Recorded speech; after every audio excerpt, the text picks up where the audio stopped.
皆さんこんにちは。ミオユニバースのゆうすけです。ひろこです。いつもお越しいただきありありがとうごがとうございざいます。ます。今日はねちょっと趣向を変えて違うアングルでね撮ってるんですけれども、最近ねチャンネル登録だったりコメントだったり数がね少しずつ増えてきていて、それがとってもね僕らの励みになっておりますので、引き続き2人でねツインレイの情報だったり、あとは新時代のね役に立つような情報を取っていきたいなと思っていますので、これからもねどうぞよろしくお願いいたします。はい、今日はね、前回じゃないか、もう少し前のね動画とかでチャネリングのフルトランスのチャネリングを結構立て続けにそうだね、3本撮ったね。撮ったり下ろしてたんですけれども、今日はねちょっとそのフルトランスではなくて、セミトランスっていう表現したりするんですけれども、私の意識残したままアセンテッドマスターと一緒にチャネリングを伝えていくという、動画にしていこうということで、撮っております。で今日のアセンテッドマスターは、サナート・クマラからのコンタクトがありまして、サナート・クマラがやっぱりその今ね人々にでこの、チャンネルを通して伝えることですので、やっぱりツインレイにも関係してくる話にもなるんですけれども、サナート・クマラが、伝えたいことを、この私たちと一緒に、会話をしながら伝えていく動画にしようということになっております。はい、なので、私のね、フルトランスの動画見てくださった方は、そのチャネリングの状態っていうのを見てくださったと思うんですけども、あれはね目を閉じて私がほとんど意識も残さずに、下ろしてたんですけどね、それを私ちょっと会話入れながら私も喋ったりとかしながら、伝えていこうかなと思っております。でこういう動画は初めて撮影するのでね、どういう感じになるのか流れが私たちも予測できないんですけれども、私たちにできることといったらやっぱりそういったチャネリングも伝えていくことがやっぱり大事なものが含まれていると思うので伝えていきます。で今日はね、サナート・クマラに、まずちょっと聞いてみたいこととしてはね、ツインレイに出会っている方々で、このチャンネルはほとんど女性が多く見られているので、ツインレイの女性たちはやっぱりサイレント期間になったりとか、相手とねうまくいっていない時、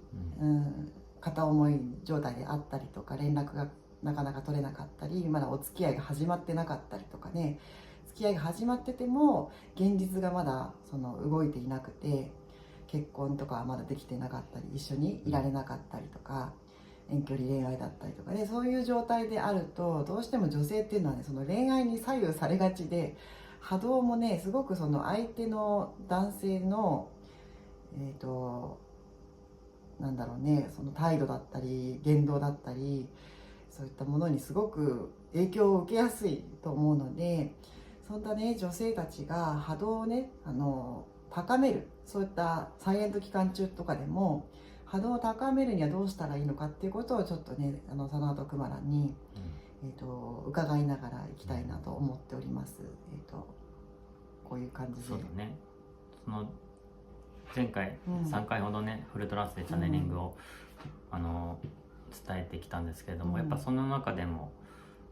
波動を上げるっていうことがすごく大事ってずっと言われてますよね。で結局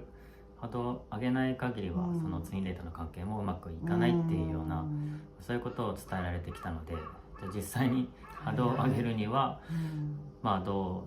ういうことをしたらいいのかっていうことですよね。そうですよね、それは恋愛だけにねおける話じゃなくて、人生全般にとっても、波動が高ければいろんな意味でスムーズに物事が運んだりしますよね。なのでこのね波動を上げる方法というものをね、サナとクマラが、教えていただけるとありがたいですね。はい、よろしくお願いします。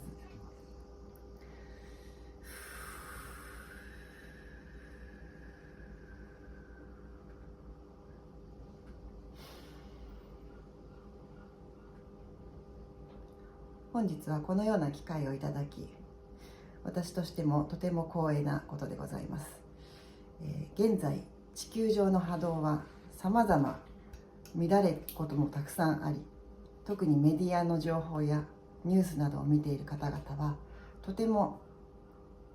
そのニュースの影響を受けたり、人の影響を受けたりとてもしております。なので波動を乱さずに高めているということがすごく難しい状況でもあります。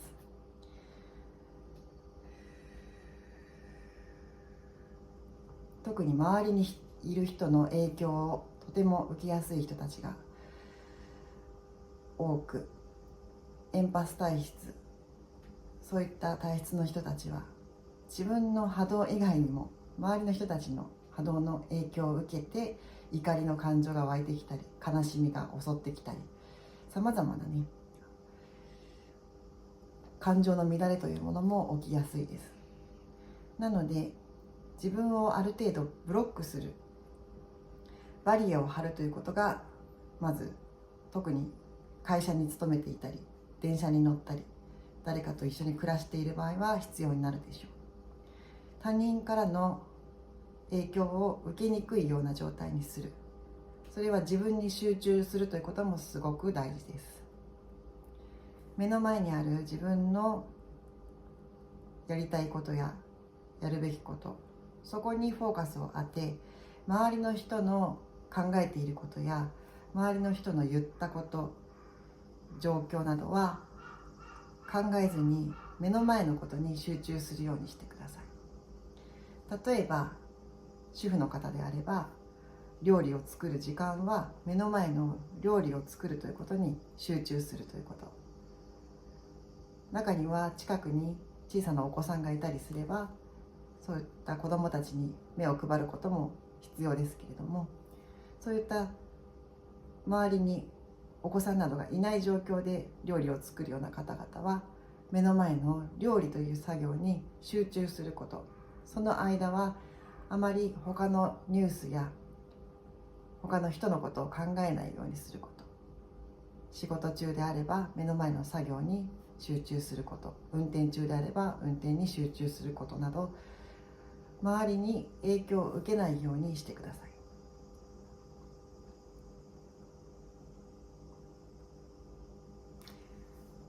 そして女性たちが自分の波動を上げるには、自分を大好きでいることです。皆さんは自分のことを否定していないでしょうか。あなた方は自分のここが嫌だ、こういうところがもっとあの人みたいだったらいいのにと、さまざまなことを比較して自分を否定しています。容姿に関してだったり、才能に関してだったり、今現在のパートナーシップの現状、そういったものに関して他の人のことを見ては自分が落ち込む、自分にないものを探し、そこにフォーカスを当て、そして自分が嫌いになるということが非常に多いです。それではいつまでたっても自己否定から抜けられません。なので自分を愛するために自分を認めていくこと、自分を可愛がっていくこと、自分を褒めていくこと、そういったことが非常に大切になります。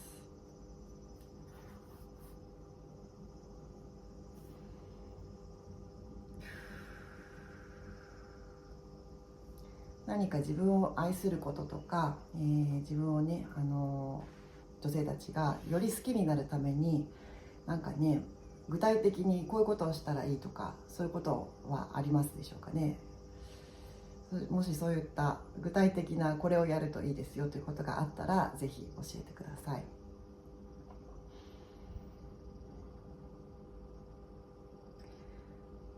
女性たちには鏡を見てそこに話しかけるワークをおすすめします。鏡の中の自分に対して自分を褒めていく、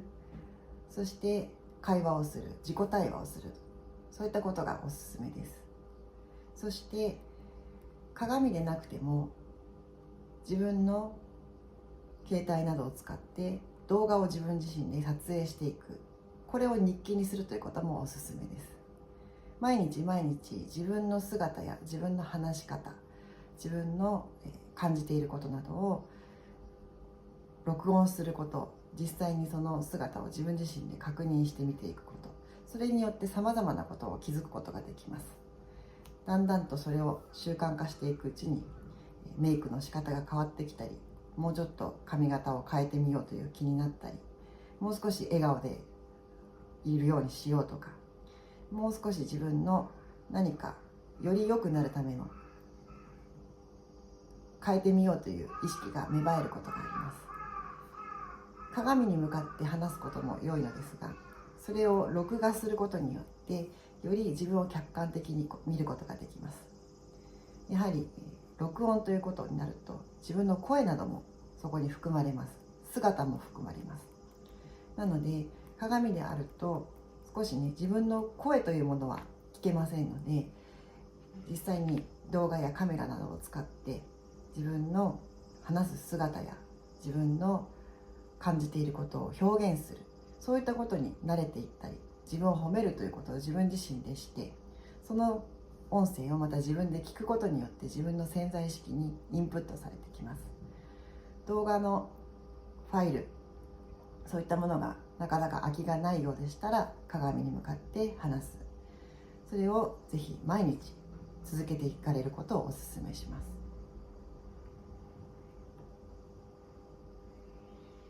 その時にその自分の嫌な部分にフォーカスしてしまいがちな方も多いと思うんですけれども、そうじゃなくてそのより良い形を自分を変えるために何かいい意識の持ち方っていうのはありますでしょうか？どうしても人は自分の中の欠点を探し出して、その欠けている部分にフォーカスしがちです。しかしそれではなかなかうまくいきません。自分の長所というところに着目して、自分の目が好きであったら自分の目に対して褒める。そして自分の中の欠点的な部分、例えばニキビができてしまっているだとか、自分の何か嫌なところがその顔を見たり姿を見た時に目に入ってしまうようであれば、そこをまた改善する、そういった意識を持つことも必要かもしれません。そのままの自分を愛するということも一つの手でありますけれども、例えばもう少し肌がきれいになるように食生活を見直そうとか、化粧品を変えてみようとか、顔に髪の毛がかからないようにしてニキビができないように何かいろんな策を練ってみる、そういった工夫をしていくことで習慣が改善されたり、自分自身の健康面にも気を配るようになったり、そういったことが起きてくることもありますので、そのままのありのままの自分を受け入れるということも一つの手ですけれども、より自分が変わりたいのであれば、自分がより変わりたい状態になるような情報、そういったものを天にリクエストすればそれが得られるようになるでしょう。そのより肌をきれいにする情報が引き寄せられてきたり、自分の目が例えば気に入らないのであれば、その目が、より潜在意識を使って変えられるような方法など、そういった情報にたどり着き、そしてそれを実践することによって人の顔というものは変わっていく、変えられるものです。なので自分の中の何か気に入らない部分があったら、それを改善するということも一つの手です。そして自分の長所というところにはより注目していただき、褒めていき、そこをチャームポイントとしてより自分に自信を持ってそこを輝かせるようにアピールできるような何か伝え方であったり見せ方であったりというものを工夫する、そういった方に人は進んでいくことができます。自分をまず見つめることは非常に大切です。自分の顔というのは鏡や何か撮影でもしない限り見ることはできません。自分の声に関しても録音してみたり、そうやって客観的に見ることで自分に気づくことができます。それは話し方であったり姿であったり自分の伝え方であったり、そういったものも客観的に自分を見ることによってより改善しようという気になってくるもの、何も自分のことが見えていないうちは改善のしようもないのです。なのでつい他人と比較して自分が劣っているように感じてしまう、そういった方は多いですけれども、より自分のことを自分自身で理解していく、知っていく、そういったことに向き合っていくと、自分にもいいところがある、自分の長所やチャームポイントというものも見つけられるようになってくるでしょう。なので人のことばかりを見るのではなく、自分自身に向き合ってください。それが自分を好きになるとても大事なことになります。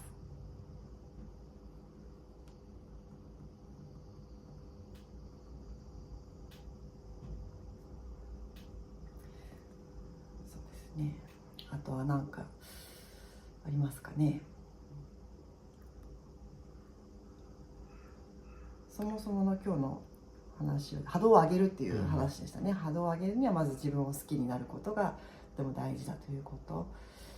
あとは何でしょうね。生活とかの中で波動が上げられることとかでアドバイスはありますでしょうかね。これからの地球のアセンションとともに皆さんの周波数がどんどん軽くなっていきます。そこで、皆さんに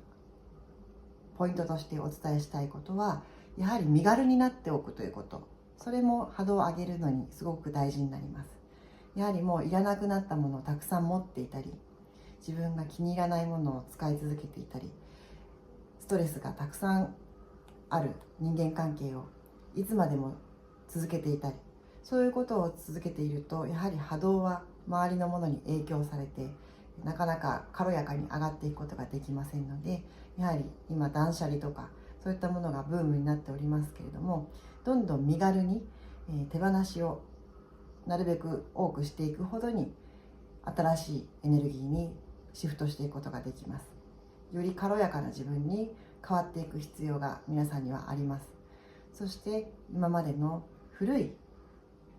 価値観、古い常識、そういったものもどんどんと新しいものにリニューアルしていく必要が出てきます。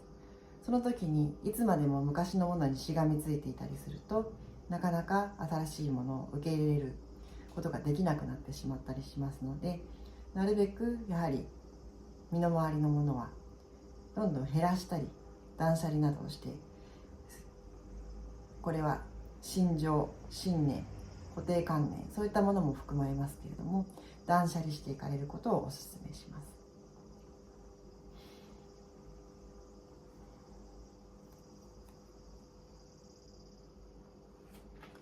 あとね、あげるのにやっぱり断捨離はね、みんなやっぱり言ってるし、私もいっぱい伝えてきたりとかもして、自分たちもそれをちょっとね進めていたりもするんですけれどもね。ちょっと逆になんだけど、女性はね、特に女性は自分に集中することが大事ですよっていうことなんですけれども、その中でそのお相手のことっていうのはどのぐらい、考えていいのかっていうか、そのね、どのぐらい相手のことっていうのは本当に完全に何も考えずに毎日過ごすのか、なんかどのぐらい考えていいのかっていう。はいはい、聞いてみましょうか。ツインレイのことですよね、これは。ツインレイの、お相手のことをその日常生活の中でどれぐらい考えていればいいのか、考えていいのか、考えていいのか、それについて話を聞いてみましょう。多くのツインレイに出会った女性たちは、思考のほとんどがやはりその相手のことを考えている、そういった方が非常に多いです。四六時中考えている方もいれば、仕事中も頭から離れない方もいます。私が伝えたいこととしては、一切考えなくてもいいぐらいです。それぐらい執着心的なものを話した方が、男性にとってはより軽やかにツインレイの女性に近づいていくことができます。それが多くの女性たちは、多く 50% 以上相手のことを考えてしまっている割合が占めている方は多いのではないかと思います。日常の生活の中でもツインレイのことを思っている、そしてその分自分に集中できていないということになります。誰かのことを考えている時間というのは、ある意味自分に集中するところから相手の方へ念を飛ばしている、そういった状態になります。なので私が伝えたいこととしては、一切考えないぐらいの方が男性としては楽になる。そして近寄っていくことができる。女性が自分に集中して自分のことをどう思っているのかわからないぐらいの状態のエネルギー状態であればあるほど、男性はその女性に関心を持ち、今その女性は自分のことをどう思っているのかということが気になりだして連絡を取ってきたり、アプローチをしようとしてきたり、相手のその女性に対する愛情確認というものをしようとしてきたりします。それが男性の方が何にもアプローチや連絡をしなくても、自動的に女性からの愛や念というものが男性側に流れ込んできてしまうと、そのようなことを確認する必要がないぐらい相手からエネルギーを感じますので、そうするとあえて自分から積極的に連絡を取らなくても大丈夫だろう、相手は自分のことを思ってくれている、そういった、安心感というものがありますので、逆に男性にアプローチしてほしい、男性から連絡をもっとしてほしいと思うのであれば、女性側が送っているそのエネルギー、男性に向けて流しているエネルギーというものを逆に自分の方に向けていただいた方が、男性としてはより女性が気になり始めるということです。なので女性は自分にとにかく集中して、自分をとことん好きになって、そして男性のことを考える時間をどんどん減らしていただいた方が、ツインレートの統合や恋愛はうまくいくでしょう。ということで、一切考えなくていいという今熊田さんから聞きましてびっくりしましたけど、私もどうですか、男性としては。考えられていないのと考えられているのと分かる気がする。分かる気がします。謎めいてる方がどうなんだろうってこっちがモヤモヤするっていうのは分かると思うんですけど、ただその、ツインレイの方たちって既婚の方とかも多かったりするじゃないですか。でそうなってくると、お互いに思い合ってるのに、その一歩をお互いに踏めないっていう状況っていうのは結構あると思うんですよね。でそうなった時に女性側として何にもなんていうかアプローチ的なものをしなくていいのかっていうところはちょっと疑問ですね。女性からね、聞いてみましょうか聞いてみましょうかね。はい、じゃあ女性からアプローチはしなくていいのかというところですね。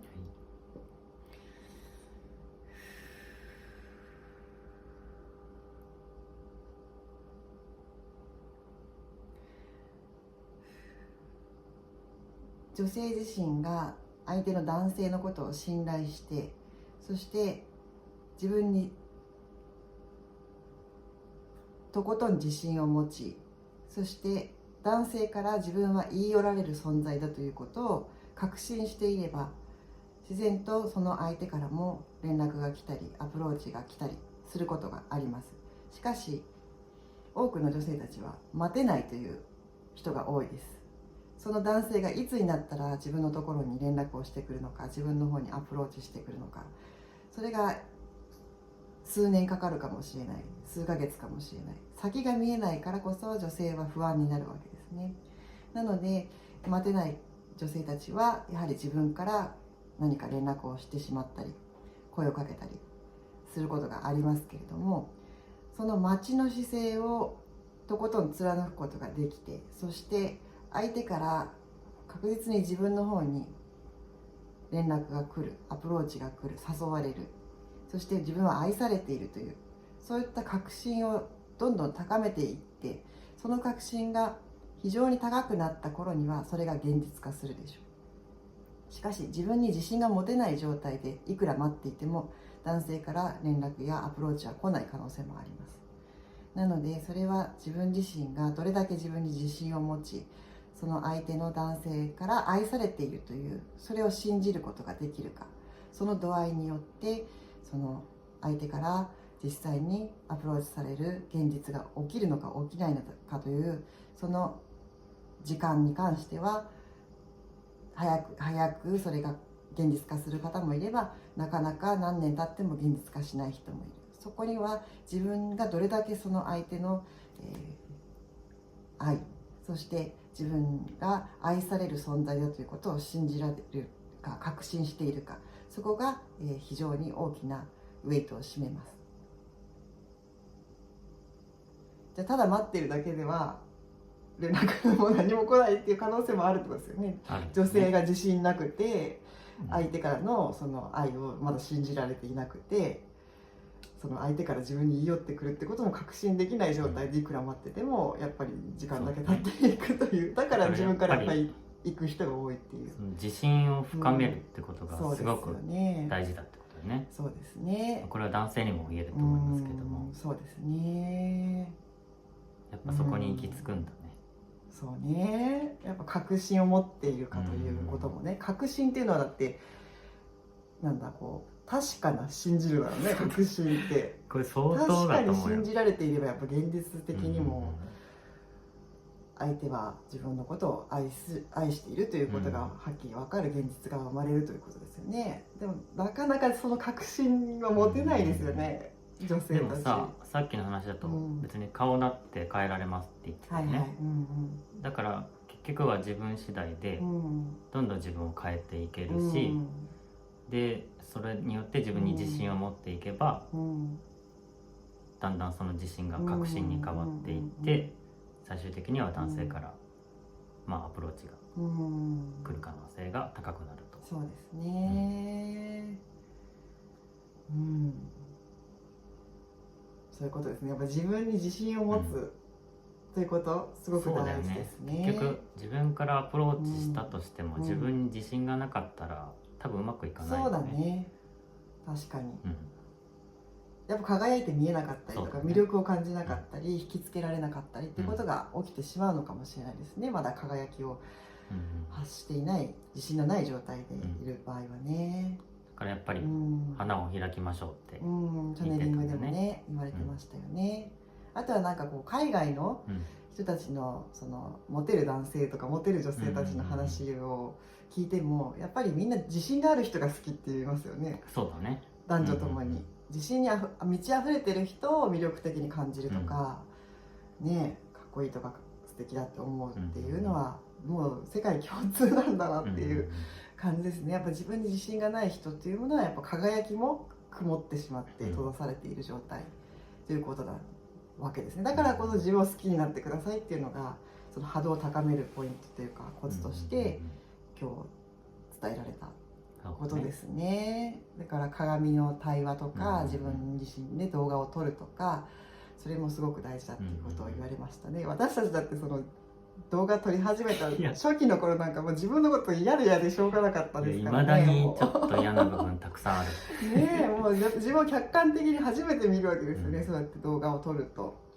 そうするとやっぱり自分の嫌なところは目につくし、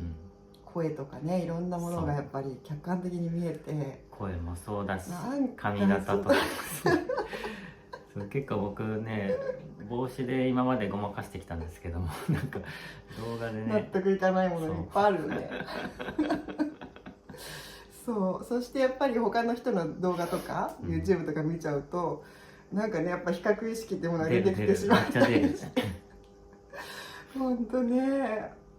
もっとね上手に喋りたいなとかね、そうやっぱ自分を改善しなきゃみたいな意識も出てくるし、自分のね過去の自分の動画なんかもう見たくないもんねやっぱそんな僕の中では歌うことと喋ることって全然違うんですよね。なんか、発声も多分違っちゃってるんだと思う。そうだから家でその歌ってる時にはすごいでっかい声で声聞こえてくるのに、喋りになるとなんでこんな違うんだろうっていうぐらい声のね質とか大きさが違ってね、やっぱりだからそういうのも自分は見つめないけわからないことなんですよね。いまだにトークでどういう発声したらいいのかっていうのが、僕の中ではまだ正解が分かってないっていう